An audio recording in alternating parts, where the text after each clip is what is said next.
Je suis arrivée à Buenos Aires en avion, bien sûr, et de Buenos Aires, je suis allée avec un autre avion, parce que c'est beaucoup d'heures de bus, sinon, jusqu'à San Miguel de Tucumán dans le nord-ouest. Ne prévoyez pas de rester plus longtemps qu'une journée et une soirée, il n'y a pas grand-chose d'intéressant là-bas, à part, bien sûr, la maison où a été signée l'indépendance. Ça, c'est la chose la plus importante pour les gens de la région. Voilà, là-bas, il y a trois religions en fait, hein. Le foot, la religion catholique et l'indépendance. Là-bas, ils sont très nationalistes, mais ça n'a pas la même connotation que pour nous ici en France et même en Europe en général. Eux, ils ont dû se battre pour être indépendants et du coup, le nationalisme, c'est ça, c'est la liberté. Et ils en sont très fiers et de leurs coutumes aussi, ils sont très fiers de leurs costumes traditionnels, de leurs danses.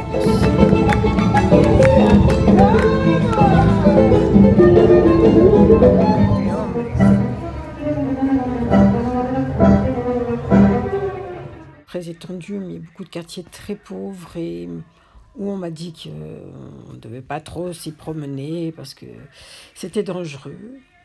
C'est juste surtout San Miguel, c'est le point de départ pour après faire toute la route qui mène à la Bolivie.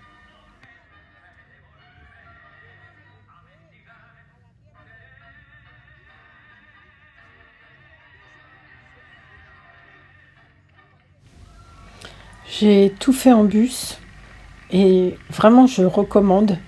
J'ai vu que bon, il y a possibilité de louer des voitures et à plusieurs et de partir en voiture comme ça. Mais vraiment le voyage en bus, ça permet de rencontrer déjà les gens parce que surtout en Argentine, les gens sont très ouverts, ils vont vers vous, ils vous parlent, ils vous demandent d'où vous venez, ils sont curieux de vous. Et le bus, bah, ça permet de profiter du voyage, du paysage, sans se préoccuper de conduire, sans se préoccuper de la route. C'est pas cher, c'est vraiment le moyen le moins cher. Les bus sont très confortables. J'ai même pris des bus de nuit où j'ai dormi comme un bébé jusqu'à l'arrivée. Euh, je- pour moi, il y a beaucoup d'avantages au bus. Euh,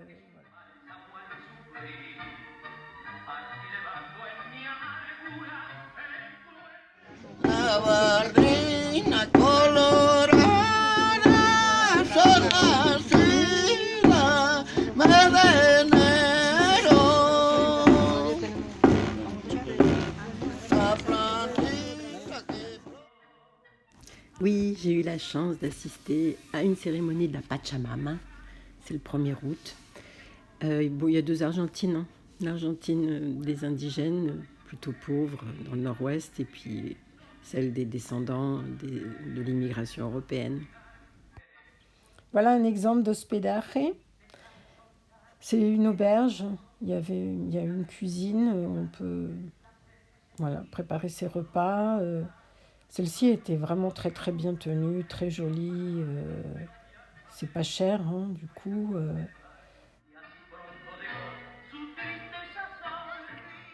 Et puis j'ai quitté San Miguel pour monter vers le nord. Au revoir Olga, mon amie. Voilà, una terminale.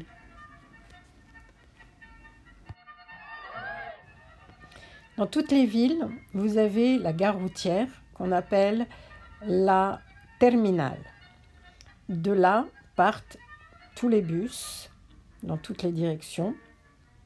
Vous pouvez vous prendre vos billets à l'avance. Moi, j'aimais bien y aller la veille pour prendre mon billet et pour réserver, quand c'était des bus à 2 étages, pour réserver les places en haut, au premier, les places 1 à 4. Là, on a la vue à 180 degrés. Euh, alors, en plus, vous voyez, pour filmer, pour faire des photos, c'est la meilleure place.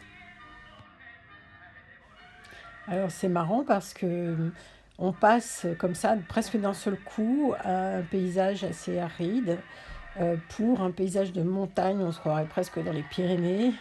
verdoyant. À peu près 300 km de San Miguel de Tucumán à Salta. Nous revoilà sur des territoires gérés par les indigènes, je ne sais jamais comment dire, les peuples natifs, enfin ceux qui étaient là avant avant l'invasion des Espagnols.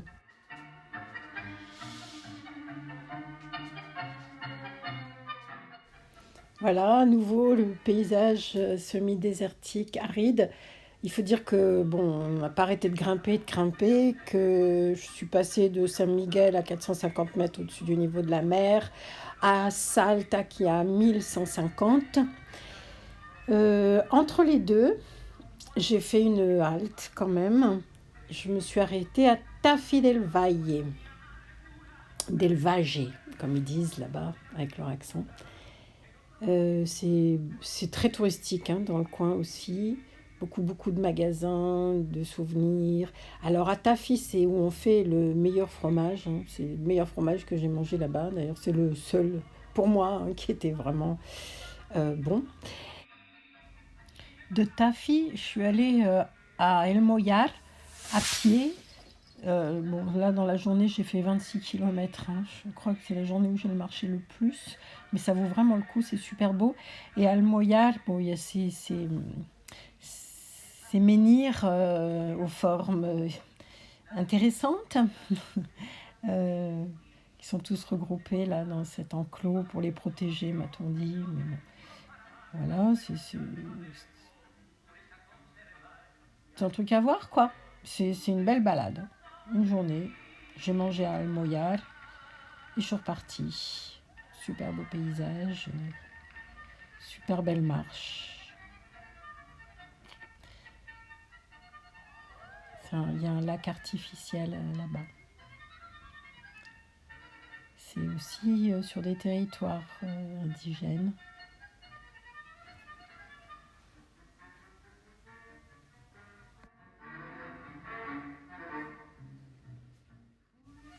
Et puis j'ai repris un autre bus. Alors là-bas, bus, oui, on peut dire, on comprend, mais on parle plus de collectivo. Et avec le collectivo, je suis allée à Amaicha. À Amaicha, j'ai passé 3 nuits chez un guide, Sébastien.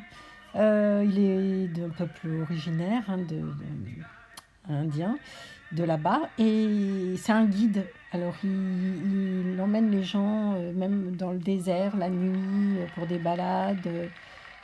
Contactez-le avant parce que moi je l'ai pas fait, je suis arrivée comme ça chez lui, je savais pas et j'ai pas eu la chance que à ce moment-là il y ait un groupe assez nombreux pour faire des visites avec lui. Mais si vous ne faites pas comme moi, que vous organisez les choses un petit peu à l'avance, des fois, c'est bien. C'est quelqu'un de très engagé dans la cause des natifs, quoi. Donc c'est quelqu'un qui vous fera voir les choses autrement que les Argentins. Les Argentins, issus des Espagnols et des Européens. Chez lui, c'est une maison traditionnelle de là-bas, donc bien propre, mais avec le confort traditionnel. Des chambres partagées, un petit déjeuner, et c'est vraiment pas cher par contre.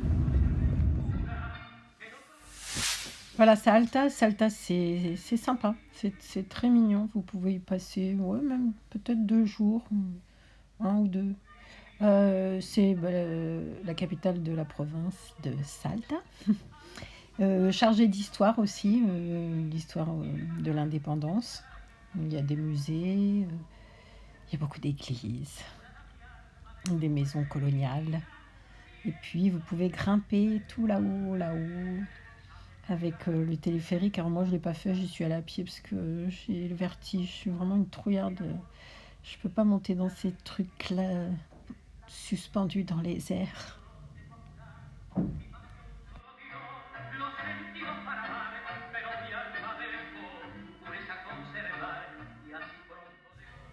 Merci, Valle, pour ton hospitalité à Salta.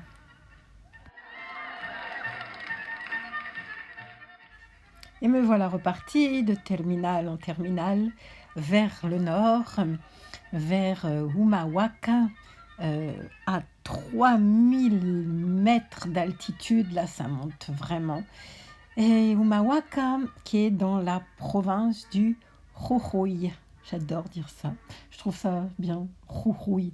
Enfin, pour les Français, c'est un peu difficile à dire. Voilà, encore de magnifiques paysages.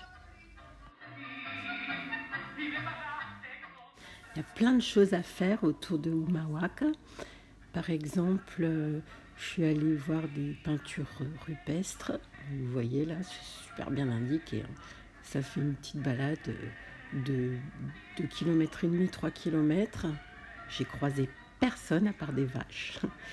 Et puis arrivé là-bas, il faut appeler la guide, la gardienne qui sert de guide, qui habite dans une petite maison un peu plus loin.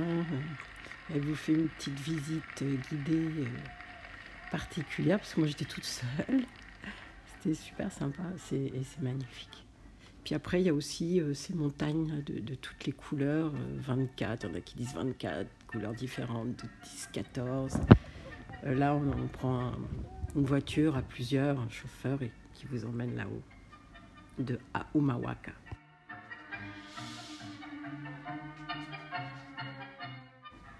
Voilà, de Humahuaca, vous pouvez aussi aller dans les petits villages, comme là, avec un bus où j'ai cru qu'on allait passer de l'autre côté. Il y a eu 2 virages très chauds. Et voilà, à Iruya, c'est un joli petit village avec des marches, des balades, super belles balades à faire autour. Vous pouvez rester la nuit là-bas, ça ne vaut pas le coup de le faire dans la journée. Les horaires des bus ne correspondent pas très bien avec l'aller et le retour, ça vous laisse que 3 heures sur place. Mais il y a tout ce qu'il faut pour manger, pour dormir. On peut par exemple aller à pied à San Isidro. C'est un vraiment petit village pour le coup. Il y a 8 km à peu près. On peut rester dormir aussi là-bas sur place. Il y a de quoi manger et dormir. Les paysages sont juste magnifiques. Et j'ai continué à monter jusqu'à la frontière, là à la Quiaca, frontière avec la Bolivie. La Quiaca est à 3440 mètres au-dessus du niveau de la mer. Alors, à la Quiaca, la terminale d'autobus est un peu loin du pont de la frontière. Prenez un taxi, ça coûte rien. Voilà, ça c'est la frontière entre la Bolivie et l'Argentine, avec les gens qui passent les marchandises, et le pont qui sépare les 2 pays. On passe une douane, mais enfin c'est vraiment, ils sont pas très regardants. Et puis là, vous voyez sur le panneau, il y a marqué Argentine. Nous, on aurait mis Bolivie.